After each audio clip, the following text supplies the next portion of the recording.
এটা সবচেয়ে বড় তামাশা। লুকিস্ট পলিসির মধ্যে আমি পশ্চিমবঙ্গের কথা বলি। পশ্চিমবঙ্গ থেকে ভারতীয় জনতা পার্টি 12টা আসন পেয়েছে। 12টার জন্য যদি 5,000 কোটি টাকা করে দিতে পারতো তাহলে তো 60,000 কোটি টাকা হতো।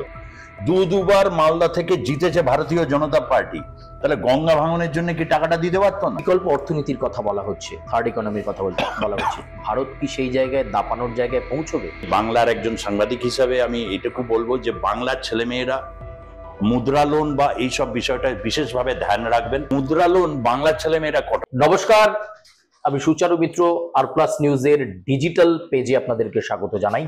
আর প্লাস নিউজ ডিজিটালে আজকে যে বিষয় নিয়ে আলোকপাত করতে আমরা এসেছি, আমার সঙ্গে রয়েছেন আমাদের editor in chief Sudhir Chattopadhyay. Sudhir, আপনাকে স্বাগত জানাই। আজকে কেন্দ্রীয় বাজেট পেশ করেছেন অর্থমন্ত্রী নির্মলা সীতারামন। বাজেটের বেশ কয়েকটা দিক বিশ্লেষণ করার মতো, ব্যাখ্যা করার মতো।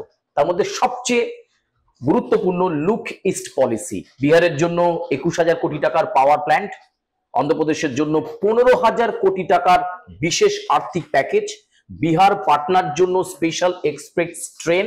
এছাড়াও যদি দেখা যায় তাহলে একাধিক বিষয়ে বিশেষ করে লুক ইস্ট পলিসির উপর জোর দেওয়া হয়েছে, পূর্বাঞ্চলীয় পলিসির উপর জোর দেওয়া হয়েছে। আমরা এই বিষয়ে কথা বলবো। সিদ্ধা, লুক ইস্ট পলিসি, সেখানে বিহার, পাটনা, অন্ধ্রপ্রদেশ। সবার আগে জানবো অন্ধ্রপ্রদেশ কবে থেকে পূর্বাঞ্চলীয় হলো?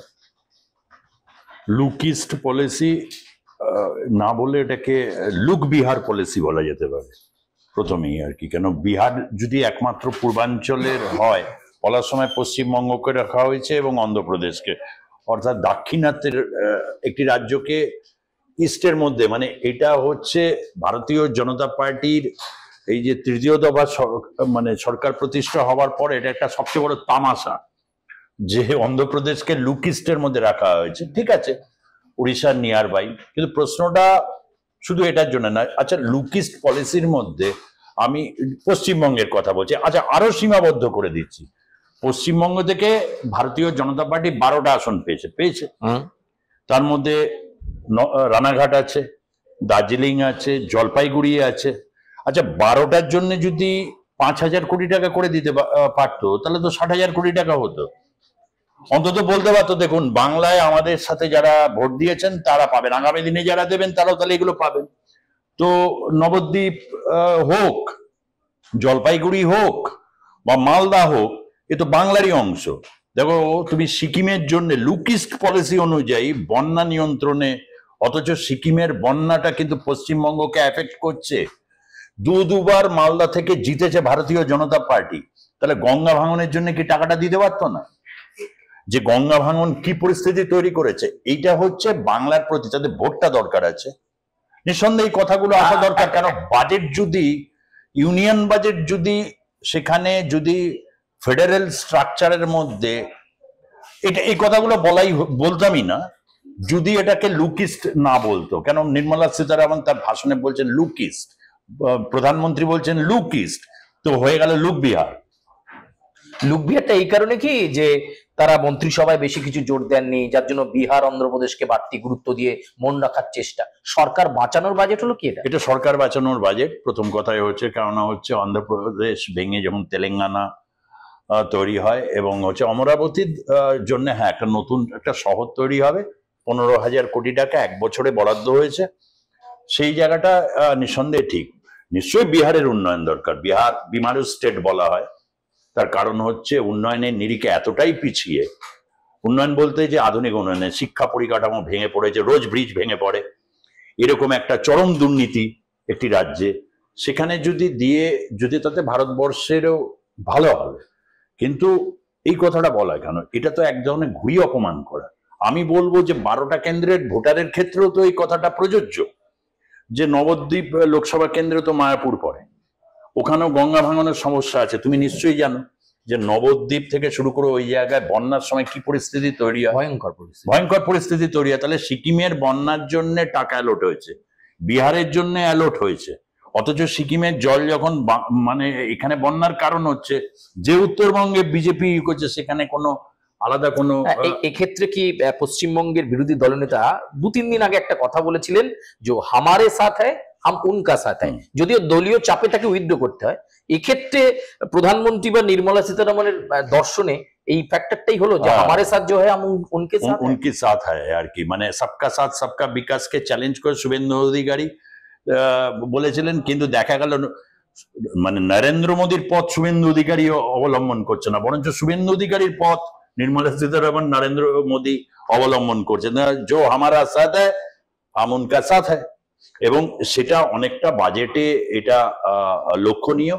এটা রাজনৈতিকভাবে এটা বাজেট বলা যেতেই পারে, অনেক ক্ষেত্রে বিরোধীরা এটা বলছেন, বা বিরোধীর কথাকে আমি এর ক্ষেত্রে সাবস্টেন্সিয়েট করছি না, আমি একদম ডেটা বা স্ট্যাটিস্টিক, আমি খুব বেশি পরিমাণে বন্যাটার উপর দিয়েছি, কারণ পশ্চিমবঙ্গ কৃষি প্রধান দেশ, এখানে বন্যায় যদি ব্যাপক ক্ষতি হয় তার জন্য আলাদা কোনো প্যাকেজ তো দেওয়া হয়নি। কোনোদিন কেউ বলতে পারবে না যে বন্যায় ক্ষতিগ্রস্ত হয়েছে বা ঝড় বৃষ্টিতে এত ক্ষতিগ্রস্ত, আলাদা প্যাকেজ দেওয়া হলো। কিন্তু উত্তরবঙ্গ কার্যত ভেসে যাচ্ছে, উত্তরবঙ্গ সিকিমের অবস্থা খারাপ, একদমই তাই। ফলে সেই জায়গা থেকে একটা কোথাও দৃষ্টিভঙ্গি কাজ করছে, এবং সেটা বিরোধী রাজনীতি বা এই রাজ্যের তৃণমূল কংগ্রেসকে রাজনৈতিকভাবে স্পেস করে দেওয়ার এই ধরনের একটা পরিকল্পনা। যখন ইউনিয়ন বাজেটের কথা বলছি, লুক ইস্ট পলিসির ক্ষেত্রে পশ্চিমবঙ্গের কথা, ওরা একটাই বলবে যে অমৃতসর কলকাতা যে ফ্রেট করিডর, এটা খুব ভালো, ডেফিনেটলি খুবই ভালো প্রজেক্ট। তার কারণ হচ্ছে অমৃতসর হচ্ছে ইন্ডাস্ট্রিয়াল বিশেষ হাব, এবং বিশেষ করে যদি আমরা দেখি সেখানে সবচেয়ে বেশি পরিমাণে তৈরি হয় জলন্ধর, লুধিয়ানা, অমৃতসর, এইসব জায়গায় হচ্ছে শীতকালীন মানে উইন্টার গার্মেন্টস থেকে শুরু করে যেগুলো হচ্ছে তোমার অটোমোবাইল পার্টস, এগুলোর জন্য একটা বড় কিন্তু হাব হচ্ছে পাঞ্জাব, বা হচ্ছে কৃষি পণ্য। সেটা যদি করিডরটা যদি হয়, এই করিডরটা অনেক দিন ধরে কিন্তু কথাবার্তা হয়েছে, বহু বাজেটে এটা হয়েছে, এমন নয় যে এটা ভারতীয় জনতা পার্টি নির্মলা সীতারামন প্রথম বলছেন। হ্যাঁ, এবারে দেখতে হবে যখন বাজেট, যখন স্পিচগুলো যখন অ্যানালিসিস করবেন, সেখানে হয়তো কত অ্যালোকেশনস হচ্ছে, তাহলে বোঝা যাবে যে এই অমৃতসর এই করিডরটার জন্য ঠিক কত কোটি টাকা বরাদ্দ হলো, এবং এটাই মিলে যাবে হচ্ছে তোমার বারাণসী থেকে যে কলকাতা যে ফ্রেট করিডরটা হচ্ছে, এটার সাথে এটা সংযুক্তি হবে। ফলে সেই জায়গা থেকে প্রাপ্তি, এবং এটা সত্যিকারের লুক ইস্ট পলিসির সাথে এই প্রজেক্টটা যায়। কিন্তু যেভাবে বিহারকে দেওয়া হয়েছে, এটা দেওয়ার পরও আমি অন্তত বলবো বাংলায় বিশেষ করে বন্যা পরিস্থিতি এবং মালদা প্রচন্ড পরিমাণে নদী ভাঙন, এবং মুর্শিদাবাদের এই গঙ্গা ভাঙন, ভাগীরথী ভাঙনের খেসারত অধীর রঞ্জন চৌধুরীকে দিতে হয়েছে।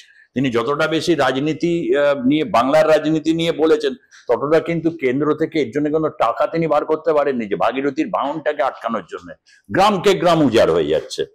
ফলে এই জায়গা থেকে দাঁড়িয়ে এই বাজেটের একটা দিক কিন্তু পলিটিক্যাল বলা যেতে পারে, আবার সামগ্রিকভাবে এতটাই বিস্তৃতভাবে বাজেট এবারে নির্মলা সীতারামন পেশ করেছেন, তাতে দেশের একটা বড় অংশের মানুষকে অ্যাড্রেস করতে চেয়েছেন, বিশেষ করে চারটের উপর জোর দিয়েছেন।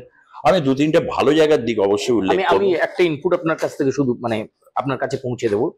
1.52 লক্ষ কোটি টাকা কৃষি ক্ষেত্রে ব্যবহারের কথা বলা হয়েছে, কিষাণ ক্রেডিট কার্ডের বিষয়ে জোর দেওয়া হয়েছে, এটা বোঝা গেল। কিন্তু বিষয় হচ্ছে যে সার্বিকভাবে একটা থার্ড ইকোনমিকে জায়গাটাকে দাঁড়িয়ে ভারতকে একটা অন্য জায়গায় নিয়ে যাওয়া, সেটা কি সম্ভব? মানে এটা সংস্কারের বাজেট বলবেন না জনমোহিনী বলবেন? না, জনমোহিনী নয়, সংস্কার কিছুটা হয়েছে, পুরোটা হয়নি। 1.52 লক্ষ কোটি টাকা তুমি বলছো কৃষি ক্ষেত্রে। ভারতবর্ষের 70% যে কৃষি ক্ষেত্র বা ইন্ডিয়ান ইকোনমি যে কৃষির উপর যে 70% নির্ভরশীল, বা ভারতবর্ষের জনসংখ্যাটা প্রায় 135 কোটি আমি যদি ধরে নিই, যেহেতু সেন্সাস রিপোর্ট কবে পেশ করবেন অমিত শাহই বলতে পারবেন, তাহলে 1.52 লক্ষ কোটি টাকা বিরাট কিছু না। এবং তুমি যেটা বলছো কিষাণ ক্রেডিট কার্ড, সেখানেও কিন্তু একটা গল্প আছে। 5টা রাজ্যের ক্ষেত্রে এটা বিশেষভাবে চালু করা হচ্ছে, যেখানগুলোতে কৃষক আন্দোলনটা খুব ইন্টেন্সিফাইড, এবং কিছু রাজ্য আছে ভারতীয় জনতা পার্টির রাজ্য।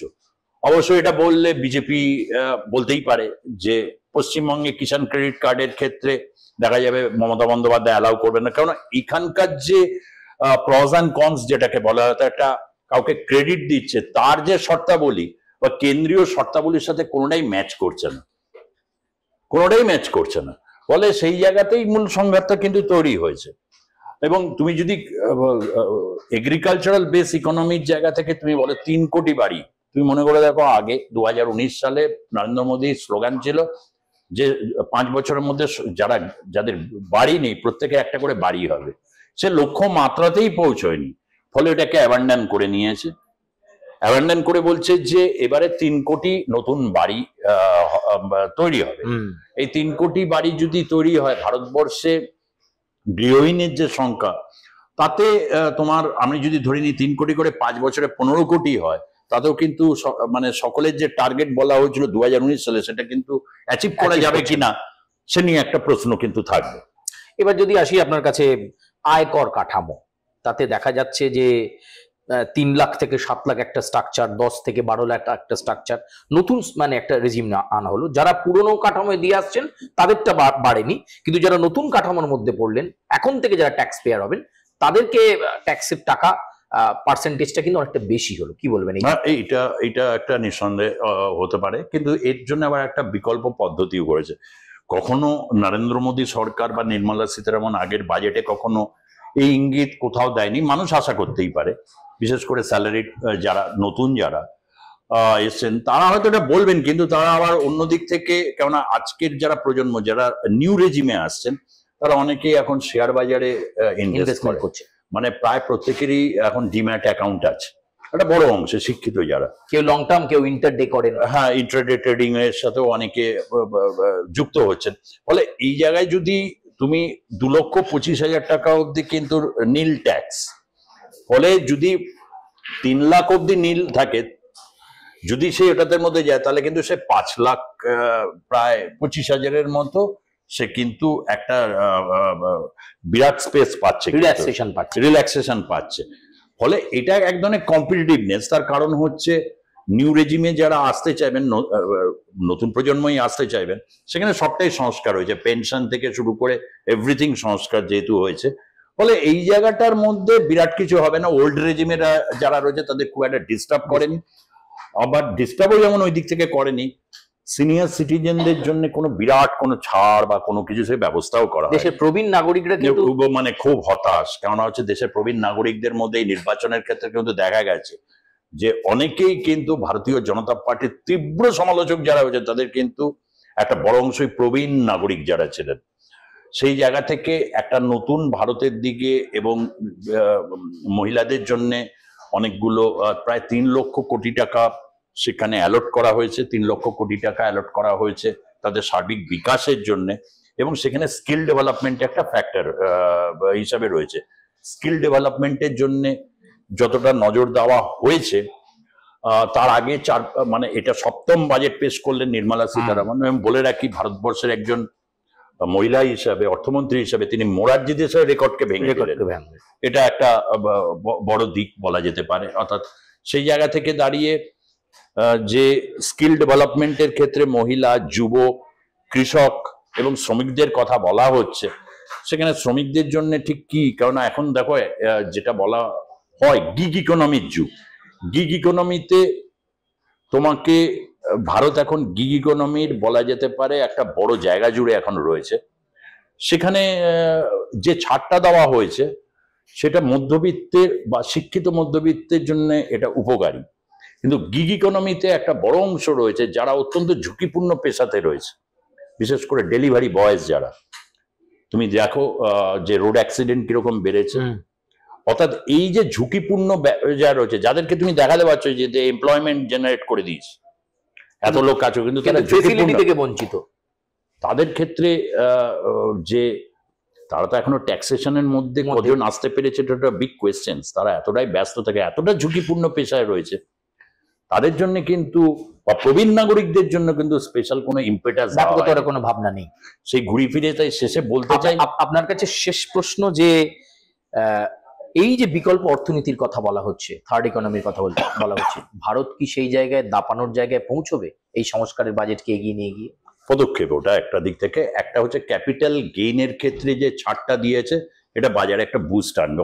ইতিমধ্যে শেয়ার বাজারে দেখা যাচ্ছে যেগুলো হচ্ছে বিশেষ করে ভারতীয় কোম্পানি, তার স্টক কিন্তু ক্রমশ বাড়ছে, এবং দেখা যাচ্ছে যেগুলো হচ্ছে সরকারি যে সমস্ত কোম্পানিগুলো রয়েছে, পোর্ট ট্রাস্ট বা আদার্স, সেগুলো কিন্তু একটা নিম্নমুখী একটা সময় এটা হয়তো স্টেবল হবে। কিন্তু এই যে প্রাথমিক যে পদক্ষেপটা দেখা যাচ্ছে, তাতে কিন্তু ভারতীয় ইকোনমির ক্ষেত্রে যেটা বলো ওই যে নিউ ইকোনমিক একটা মানে জায়গা যেখানে প্রযুক্তির একটা বড় রকম দিক, এবং সেই প্রযুক্তির ক্ষেত্রে যেমন মানে এডুকেশন লোন 5 থেকে 10 লাখ টাকা করে দেওয়া হয়েছে, এবং মুদ্রা লোন, যেটা আমি 20 অন্তত লক্ষ টাকা। আমি একজন এই বাংলার একজন সাংবাদিক হিসাবে আমি এটুকু বলবো যে বাংলার ছেলেমেয়েরা মুদ্রা লোন বা এইসব বিষয়টা বিশেষভাবে ধ্যান রাখবেন, বিশেষভাবে হচ্ছে ওয়েবসাইটগুলো ক্লিক করবেন, এবং আমরা আর প্লাস নিউজ ডিজিটালের মাধ্যমে এটা আপনাদের কাছে দেবো।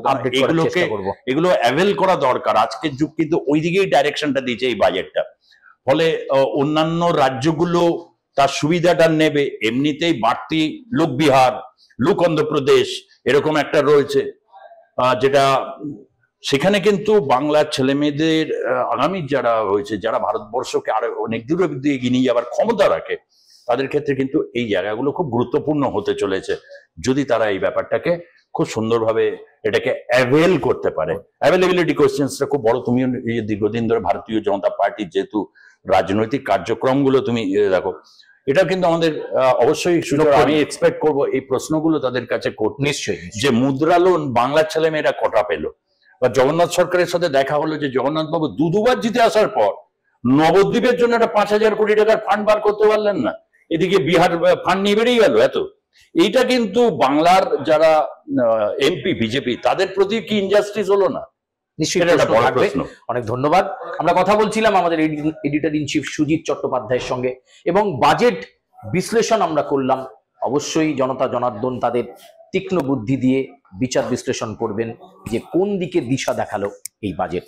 আপাতত আপনাদের থেকে বিদায় নিচ্ছি, কিন্তু চোখ থাকুক আর প্লাস নিউজের ডিজিটালের ওপর, এবং অবশ্যই আরো লেটেস্ট আপডেট আসছে আপনাদের জন্য।